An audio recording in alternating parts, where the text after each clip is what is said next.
The year was 1979, the date February 1st. It was quite a foggy morning in Tehran, but cutting through that fog, a plane landed at the airport. A chartered Air France flight.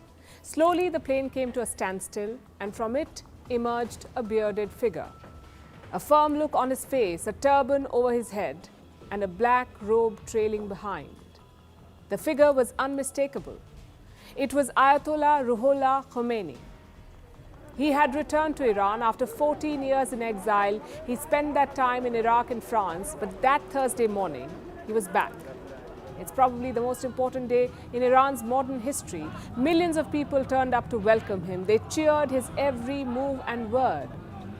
Khomeini would go on to declare an Islamic Republic in Iran. It ended almost 2,500 years of the Persian Empire, not to mention changed West Asia forever. But as historians say, revolution is the easy part. Building a country is much harder. So how did the Ayatollah set about creating modern-day Iran? How was the country's power structure made? Time for a flashback.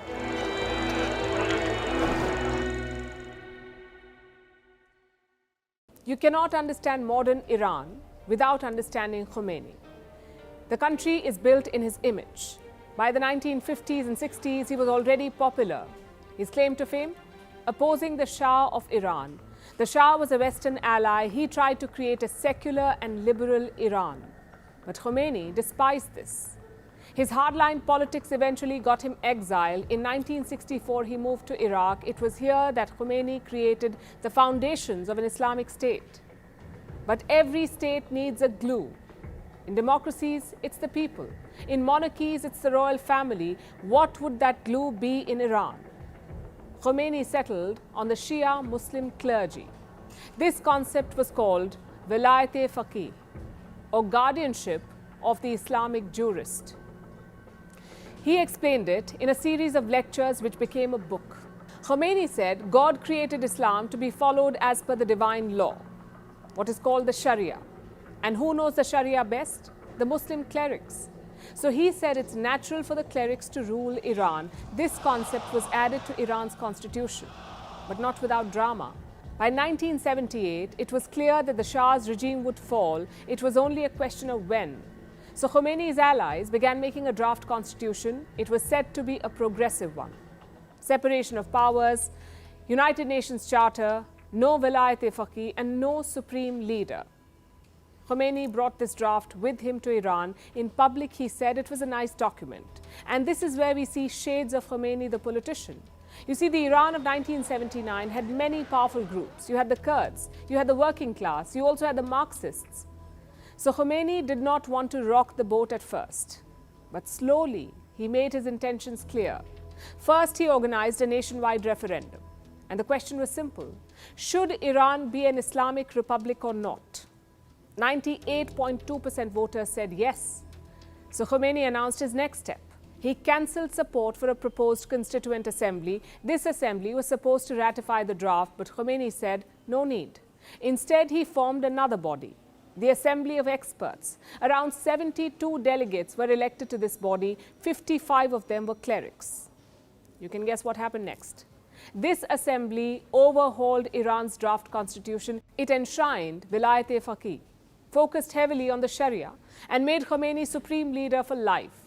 This constitution was put to the public in late 1979. It was implemented the next year, and thus the Islamic Republic was formed, after which Khomeini shifted to his next goal, reshaping Iran's society and polity. It would take up the final 10 years of his life. The country was very liberal back then. The clothes, the music, the college syllabus, all of it was quite progressive. So Khomeini went about dismantling it. He banned most democratic political parties. He shut down several magazines and newspapers. And in 1981, he began a cultural revolution. Universities were shut for 2 years. In this time, the syllabus was totally changed. Progressive ideas out, political Islam in. Almost 20,000 teachers were fired. Apparently, they were too westernized. Now, all of this did trigger some backlash. Iran's liberals and Marxists were not happy with Khomeini. So he needed someone to crack down on them. The army was not an option. In 1953, the Iranian army had sided with Western powers. Together, they had toppled Iran's elected leader. During the revolution, the army had promised to remain neutral, but Khomeini was wary. He did not trust them enough. So the supreme leader turned to his own militia, the Islamic Revolutionary Guards. It was different and independent from Iran's army, and it reported to just one man, Supreme Leader Khomeini. By 1982, the Guards got their own overseas wing, and in 1985, a Navy and Air Force. All of this with Khomeini's blessings. The Guards were also deployed inside Iran, sort of like a moral police. They would go around enforcing the Sharia, like asking women to cover their faces or forcing men to grow beards. And all of this made one thing quite clear: Iran's revolution was not going to be democratic or progressive. It was going to be hardline Islamist, which often led to political chaos. Iran's first elections were held in January 1980. Abul Hassan Bani Sadr became president. He was an advisor to Khomeini, but he wasn't a hardliner, not like the supreme leader. Just one problem though. Bani Sadr did not control the parliament. Most lawmakers belonged to the Islamic Republic Party, a radical group formed by Khomeini loyalists. So pretty soon they clashed. Bani Sadr proposed 3 names for his prime minister. All 3 were rejected by parliament. Khomeini did try to settle these differences, but soon it boiled over. Bani Sadr became a rallying hero for dissidents, and Khomeini did not like this. He supported the impeachment of Bani Sadr. So the president ended up fleeing to France. What followed next was a purge. Opposition party members were arrested in the thousands. Many of them were executed. Some exiled Iranians say the regime killed 20,000 political prisoners. Of course, sometimes they hit back. Like in August 1981, Iranian dissidents bombed the Islamic Republic Party's headquarters. They killed the new president and his prime minister. So the first few years of the revolution were quite violent. Iran was still struggling with its identity, but stability came in late 1981. After the bombing, another presidential election was held, the third one in 21 months. This time, Ayatollah Ali Khamenei was elected. You may know him as the supreme leader today, but in the 1980s, he was the president. Khamenei served 2 terms until 1989. Iran's politics during this time was very complicated, mostly because of the power structure. On the one hand, it was a theocracy. Sovereignty did not lie with the people, it lay with God. On the other hand, it was a revolutionary republic, so you couldn't ignore the people.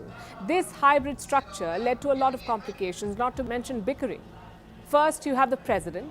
He decides economic and administrative policy, but he does not control the military. Then you have the parliament. It has around 290 seats. All lawmakers are directly elected by the people, but the parliament is not absolute. Its laws are checked by another body, that is the Council of Guardians. Now, this council has 12 members. 6 of them are appointed by the supreme leader. The rest are suggested by the judiciary. You can guess where these suggestions really come from, but the council's job is very important. Say the parliament passes a law, this council will see whether it conforms with the Sharia. If not, it can crack down. So effectively, the council has a veto over parliament. It also decides who can stand for elections. Just consider the 1997 presidential election. 230 candidates wanted to contest. Only 4 made it to the ballot. Another powerful body is the Assembly of Experts. We mentioned this at the start. It's the same one that drafted Iran's constitution, but now its job is different. This assembly has 86 Iranian clerics. They are elected to 8-year terms by the public. And who decides the candidates? Again, the Council of Guardians. The assembly's main job is to elect the next supreme leader. And I know the structure may sound complicated, but one thing is quite clear. All these bodies draw power from the same place: the supreme leader of Iran. Of course, sometimes there are squabbles. Like in 1988, the parliament was on one side, the Guardian Council on the other. Neither side was backing down, so Supreme Leader Khomeini formed another body, the Expediency Council.